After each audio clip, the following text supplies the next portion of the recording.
지난주 공개된 공동주택 예비 공시가격에 대한 잡음이 끊이지 않고 있는데요. 오늘 이슈엔 부동산 첫 시간에는 이 공시가격을 둘러싼 논란을 짚어보겠습니다. 강산 기자 나와 있습니다. 강 기자, 지역이나 단지마다 좀 이해할 수 없다 이런 반응들이 나오고 있죠. 그렇습니다. 공시가격 상승률과 시세 반영률이 들쭉날쭉이라서 좀 납득이 가지 않는다 이런 목소리가 나오고 있는데요. 먼저 서울 강남구 압구정동의 한 공인중개사 말 들어보시죠. 압구정동 같은 경우 85제곱미터 기준으로 약 15% 정도 올랐는데 옆에 있는 잠원동 52제곱미터가 40% 이상 올랐습니다. 아무래도 단지별, 동별, 면적별 그 상승률이나 시세 반영률이 워낙 크다 보니 주민들께서 아무래도 국토부의 산정 기준의 투명성에 대해서 좀 의구심을 많이 가지고 계신 것 같습니다. 이처럼 단지별로 공시가격 인상률 차이가 크고 이 같은 단지, 같은 면적인데도 인상률과 시세 반영률이 제각각인 경우가 있어서 형평성에 맞지 않는다는 겁니다. 네, 서울 주요 아파트 단지를 예로 들었을 때 그럼 구체적으로 얼마나 어떻게 지금 차이가 나길래 형평성 얘기까지 나오는 겁니까?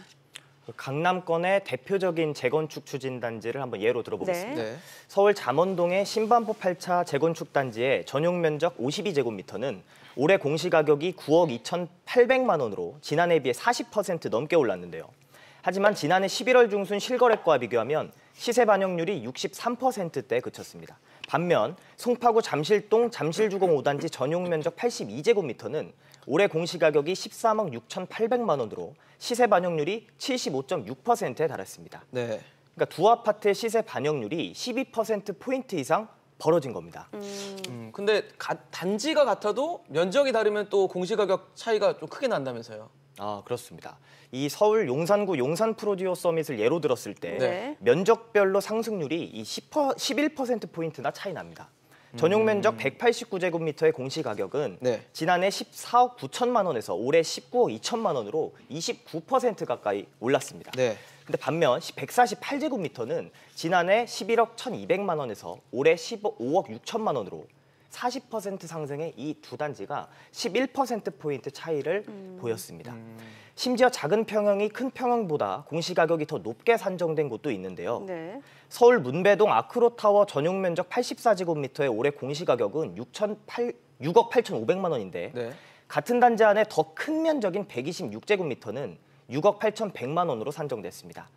또 서울 암사동 선사현대아파트는 같은 동 13층 59제곱미터는 4억 6,600만 원인데 더 넓은 74제곱미터는 4억 4,700만 원으로 1,900만 원 더 낮았습니다. 같은 단지 내 아파트고 더군다나 이 같은 층인데 면적이 작은데도 공시가격이 더 높다. 뭔가 상식적으로 이해가 잘 안 돼요. 제가 방금 말씀드렸던 그 사례 집주인을 한번 직접 만나봤더니 똑같이 납득할 수 없다라는 반응을 보이셨거든요. 그럼 직접 들어보시죠. 지금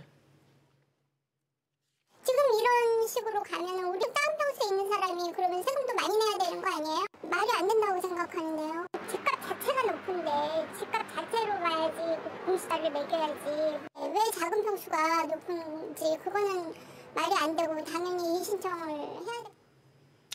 특히 공시가격으로 재산세와 종합부동산세, 건강보험료를 산정하다 보니까 이렇게 논란이 더 커지는 모습입니다.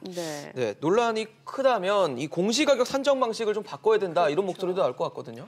공시가격 산정 방식에 좀 의문을 제기하는 목소리는 꾸준히 나오고 있는데요. 특히 국토부 등 주무부처가 구체적인 산정 방식을 한 번도 공개한 적이 없고 또 공개하지 않겠다, 공개도 안 하려다 보니까 더욱 불만이 큰데요. 그럼 얘기 들어보시죠. 지역별 차이라던가 같은 지역 내에서도 차이가 크기 때문에 차이가 얼마이고 시세 반영률이 얼마인지를 공개해서 국민들한테 납득할 수 있는 수치를 제시를 해야 되는데 우루세로 일관하고 비공개를 하고 있다 보니까 논란들이 점점 지역별 자치구별 공시가격 시세 반영률과 보다 명확한 산정 기준을 공개한다는 겁니다. 형평성 논란이 지속되자 국토부는 층수와 전망 등 개별 요인에 따라 공시가격이 달라질 수 있고 특정 시기에 실거래가만으로 시세를 산정하지 않아서 변동률이 달라진다고 설명했는데요. 여전히 자치구와 단지별 시세 반영률과 공시가격 산정 방식을 전부 모두는 공개할 수는 없다는 입장이라서 형평성 논란은 앞으로도 지속될 전망입니다. 강 기자 이야기 잘 들었습니다.